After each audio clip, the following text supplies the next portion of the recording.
존경하는 47만 의정부 시민 여러분 안녕하십니까? 국민의힘 김현채 의원입니다.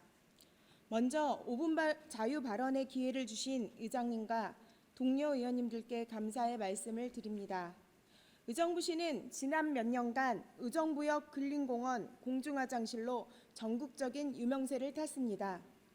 깨끗하고 안전하고 편리한 화장실이라는 명성이었다면 좋았겠지만 안타깝게도 예상 낭비 6억 호화 화장실이었습니다. 호화 화장실 논란을 잠재우고 애초의 취지대로 랜드마크가 되려면 흠잡을 곳 하나 없도록 철저한 관리를 해야 합니다. 2022년 5월 한 언론사에서는 화장실에서 악취가 난다며 발간 화장실이 랜드마크는커녕 악취가 솔솔 풍기는 애물단지가 됐다고 지적했습니다. 또 올해 2월과 3월에는 세면대 밑으로 물이 새어 넘치고 핸드드라이어 고장과 화장실 입구에 장애인 핸드레일이 부서져 있다는 민원이 국민신고에 접수되었습니다. 호화 화장실에 이어 부실 화장실이라는 오명까지 쓰지 않을까 염려가 됩니다. 실태를 확인해 보기 위해 세 차례 의정부역 근린공원 화장실을 가보았습니다. 첫 번째 의정부역 5-2 출구 주변에서 악취와 함께 앞서 말씀드린 시설물 파손물을 확인할 수 있었습니다. 두 번째 방문 시 파손된 시설물을 수리가 완료되었으나 시민 두 분이 화단의 꽃을 캐가는 모습을 볼 수 있었습니다. 그리고 어제 저녁 의정부역 5-1 출구에서 안중근 동선까지 이동 중 악취가 미간을 찌푸리게 했습니다. 담당 부서의 관리 부실을 탓할 수밖에 없지만 공중화장실을 사용하는 시민들의 의식 개선도 절실하다는 생각을 했습니다.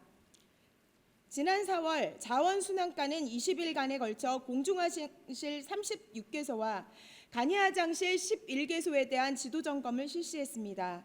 그 결과 변기 파손을 비롯한 12건의 심각한 문제점들을 발견했습니다.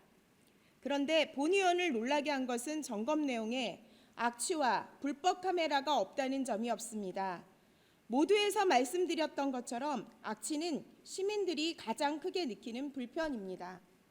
따라서 먼저 가장 점검해야 할 부분입니다. 그리고 불법 카메라는 여성 안전을 위협하는 중대한 사항입니다. 공중화장실 등에 관한 법률 제12조에서는 공중화장실 등의 내부에 카메라나 그 밖에 이와 유사한 기능을 갖춘 기계 장치가 설치되었는지 여부도 점검하여야 한다고 분명하게 규정하고 있습니다. 이런 기본적인 것들이 점검 내용에 포함되지 않은 이유에 대해 설명이 필요할 것 같습니다. 또한 공공기관 내에 설치된 화장실을 휴무일에는 사용할 수 없는 것도 큰 문제입니다. 특히 발곡 근린공원에는 음악도서관 외 다른 화장실이 없어 시민들이 불편함을 겪고 있습니다. 도서관 휴무일에 화장실 개방과 간이화장실 설치 방안을 검토하고 대책을 마련해야 합니다. 동막교 하천 화장실은 장마철에 뚜기로 올리고 장마철이 끝나면 다시 내리는 일이 반복되고 있습니다.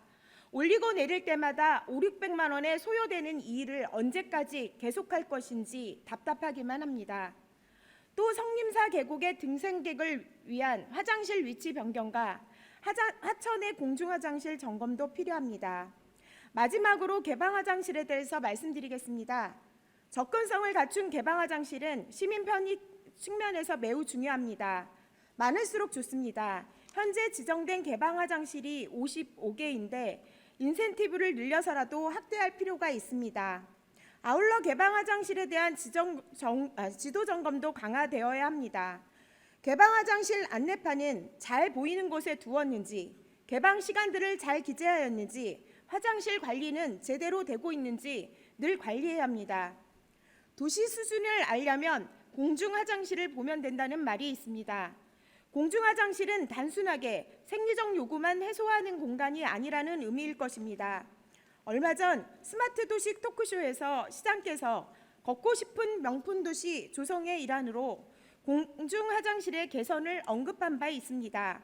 차체에 노숙자 등의 문제로 심연을 시민 불편을 초래하거나 보행에 장애가 되거나 안전을 위협하고 화장실의 기능을 상실한 공중화장실에